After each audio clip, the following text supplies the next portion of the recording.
Séptimo paso. Humildemente le pedimos que nos liberase de nuestros defectos. Ya que este paso se centra tanto en la humildad, debemos hacer una pausa para considerar lo que es la humildad y lo que su práctica puede significar para nosotros. En verdad, el tratar de adquirir cada vez más humildad es el principio fundamental de cada uno de los 12 pasos de Alcohólicos Anónimos. Porque sin tener un cierto grado de humildad, ningún alcohólico se puede mantener sobrio.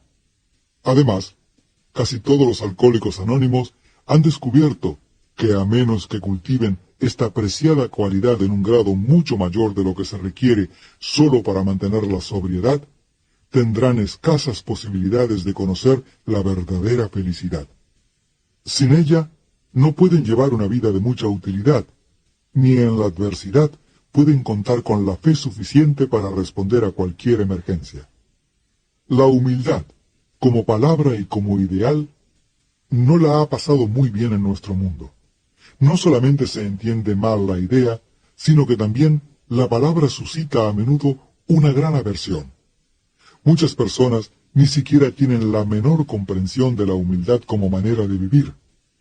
Mucho de lo que oímos decir a la gente en nuestra vida diaria, y una buena parte de lo que leemos, destaca el orgullo que siente el ser humano por sus propios logros.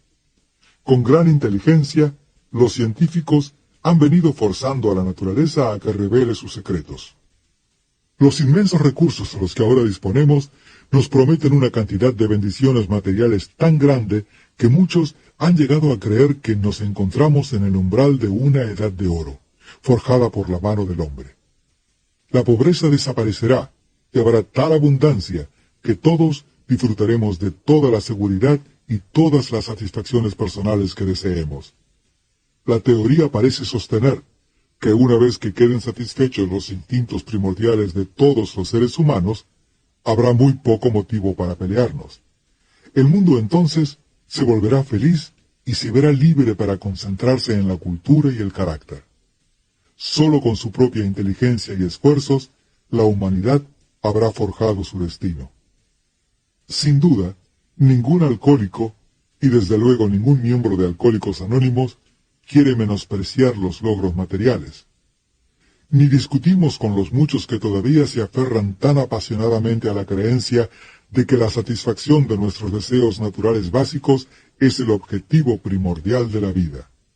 Pero estamos seguros de que ninguna clase de gente de este mundo ha fracasado tan rotundamente al tratar de vivir conforme a esta fórmula como los alcohólicos. Hace miles de años que venimos exigiendo más de lo que nos corresponde de seguridad, de prestigio y de amor. Cuando parecía que teníamos éxito, bebíamos para tener sueños aún más grandiosos. Cuando nos sentíamos frustrados, aunque solo fuera en parte, bebíamos para olvidar.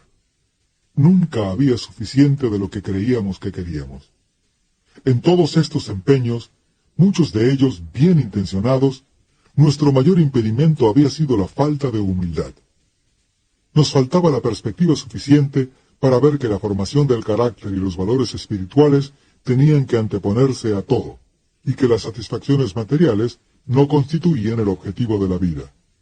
De una manera muy característica, nos habíamos pasado de la raya, confundiendo el fin con los medios. En vez de considerar la satisfacción de nuestros deseos materiales como el medio por el que podríamos vivir y funcionar como seres humanos, la habíamos considerado como la meta y el objetivo final de la vida. Es cierto que la mayoría de nosotros creíamos deseable tener un buen carácter, pero el buen carácter evidentemente era algo que se necesitaba para seguir en el empeño de satisfacer nuestros deseos.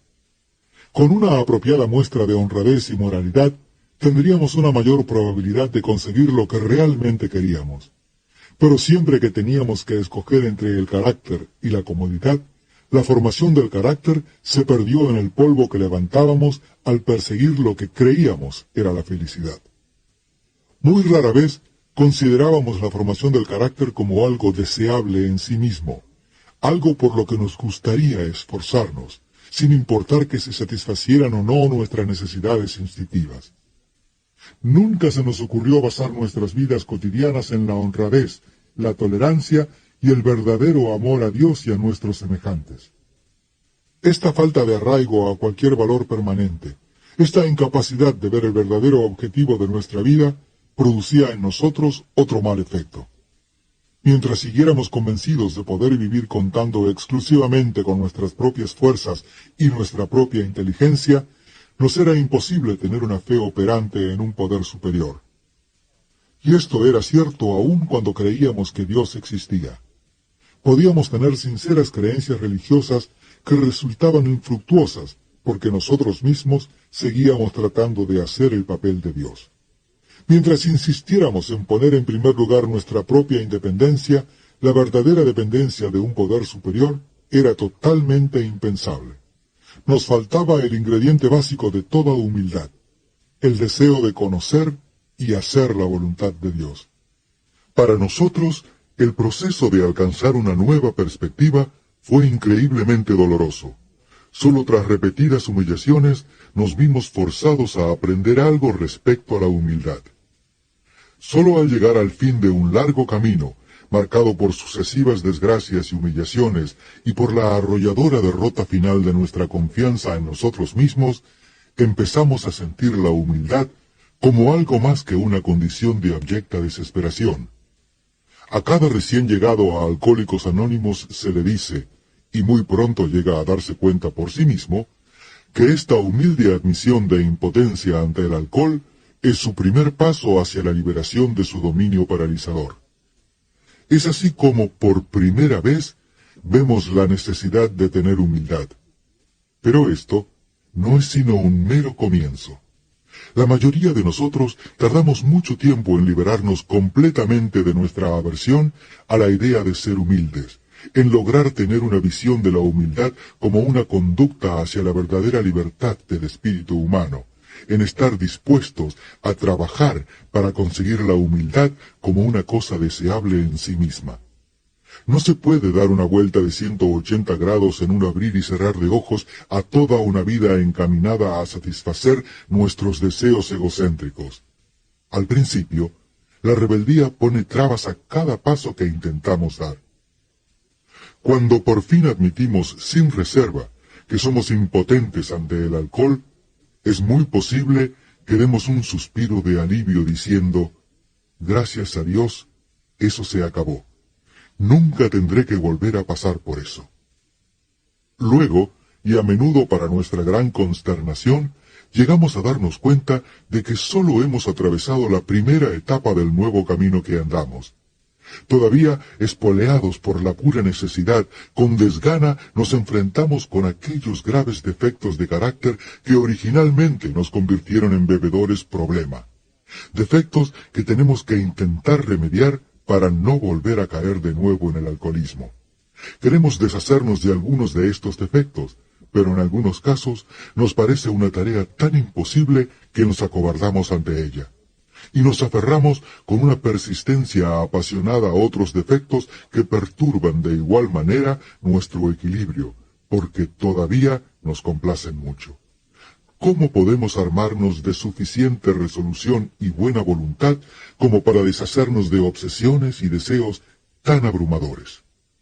Pero de nuevo nos vemos impulsados a seguir, debido a la conclusión inevitable que sacamos de la experiencia de Alcohólicos Anónimos, de que la única alternativa a intentar perseverar con determinación en el programa es la de caer al borde del camino. En esta etapa de nuestro progreso, nos vemos fuertemente presionados para hacer lo debido, obligados a elegir entre los sufrimientos de intentarlo y los seguros castigos de no hacerlo. Estos primeros pasos en el camino los damos a regañadientes, pero los damos. Es posible que todavía no tengamos la humildad en muy alta estima como una deseable virtud personal, pero no obstante, nos damos cuenta de que es una ayuda necesaria para sobrevivir.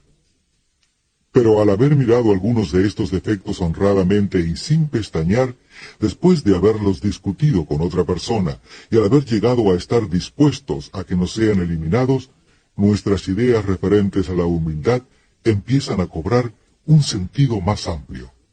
En este punto, es muy probable que hayamos obtenido una liberación al menos parcial de nuestros defectos más devastadores. Disfrutamos de momentos en los que sentimos algo parecido a una auténtica tranquilidad de espíritu. Para aquellos de nosotros que hemos conocido únicamente la agitación, la depresión y la ansiedad, en otras palabras, para todos nosotros, esta recién encontrada tranquilidad es un don de inestimable valor. Algo verdaderamente nuevo se ha hecho parte integrante de nuestras vidas. Si antes la humildad había significado para nosotros la abyecta humillación, ahora empieza a significar el ingrediente nutritivo que nos puede deparar la serenidad. Esta percepción perfeccionada de la humildad desencadena otro cambio revolucionario en nuestra perspectiva. Se nos empiezan a abrir los ojos a los inmensos valores que provienen directamente del doloroso desinflamiento del ego. Hasta este punto nos hemos dedicado mayormente a huir del dolor y de los problemas. Huíamos de ellos como quien huye de la peste. Jamás queríamos enfrentarnos a la realidad del sufrimiento. Nuestra solución siempre era la de valernos de la botella para escapar. La formación de carácter por medio del sufrimiento puede que le sirviera a los santos, pero para nosotros no tenía ningún aliciente. Entonces, en Alcohólicos Anónimos, miramos alrededor nuestro y escuchamos. Y por todas partes veíamos los fracasos y los sufrimientos transformados por la humildad en bienes inapreciables. Oíamos contar historia tras historia de cómo la humildad había sacado fuerzas de la debilidad. En todo caso, el sufrimiento había sido el precio de entrada en una nueva vida. Pero este precio de entrada nos había comprado más de lo que esperábamos. Traía consigo cierto grado de humildad, la cual, pronto descubrimos, aliviaba el sufrimiento. Empezamos a temerle menos al sufrimiento y a desear la humildad más que nunca. Durante este proceso de aprender más acerca de la humildad, el resultado más profundo era el cambio de nuestra actitud para con Dios. Y esto era cierto, ya fuéramos creyentes o no. Empezamos a abandonar la idea de que el poder superior fuera una especie de sustituto mediocre a quien recurrir únicamente en emergencias. La idea de que seguiríamos llevando nuestras propias vidas con una ayudita de Dios de vez en cuando empezaba a desaparecer. Muchos de los que nos habíamos considerado religiosos nos dimos repentina cuenta de lo limitada que era esta actitud. Al negarnos a colocar a Dios en primer lugar, nos habíamos privado de su ayuda. Pero ahora las palabras, por mí mismo nada soy, el Padre hace las obras, empezaban a cobrar un significado muy prometedor. Vimos que no siempre era necesario que fuéramos humillados y doblegados para alcanzar la humildad. El sufrimiento incesante no era la única forma de alcanzarla, nos podía llegar igualmente por estar bien dispuestos a buscarla. Ocurrió un viraje decisivo en nuestras vidas cuando nos pusimos a conseguir la humildad como algo que realmente queríamos y no como algo que debíamos tener. Marcó el momento en que pudimos empezar a ver todas las implicaciones del séptimo paso. Humildemente le pedimos que nos liberase de nuestros defectos. Al prepararnos para dar el séptimo paso, puede que valga la pena volver a preguntarnos cuáles son nuestros objetivos más profundos. A cada uno de nosotros le gustaría vivir en paz consigo mismo y con sus semejantes. Nos gustaría que se nos diera la seguridad de que la gracia de Dios puede hacer por nosotros aquello que no podemos hacer por nosotros mismos. Hemos observado que los defectos de carácter que se originan en deseos indignos y miopes son los obstáculos que bloquean nuestro camino hacia estos objetivos. Ahora vemos con claridad que hemos impuesto exigencias poco razonables en nosotros mismos, en otras personas y en Dios. El principal activador de nuestros defectos ha sido el miedo egocéntrico, sobre todo el miedo de que perderíamos algo que ya poseíamos o que no conseguiríamos algo que exigíamos. Por vivir a base de exigencias insatisfechas, nos encontrábamos en un estado de constante perturbación y frustración. Por lo tanto, no nos sería posible alcanzar la paz hasta que no encontráramos la manera de reducir estas exigencias. La diferencia entre una exigencia y una sencilla petición está clara para cualquiera.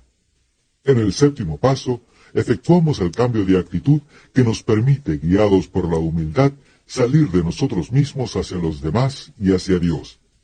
El séptimo paso pone todo su énfasis en la humildad. En realidad, nos dice que ahora debemos estar dispuestos a intentar conseguir, por medio de la humildad, la eliminación de nuestros defectos, al igual que hicimos cuando admitimos que éramos impotentes ante el alcohol y llegamos a creer que un poder superior a nosotros mismos podría devolvernos el sano juicio. Si ese grado de humildad podía hacernos posible encontrar la gracia suficiente para desterrar tan mortal obsesión, entonces cabe esperar los mismos resultados respecto a cualquier problema que podamos tener.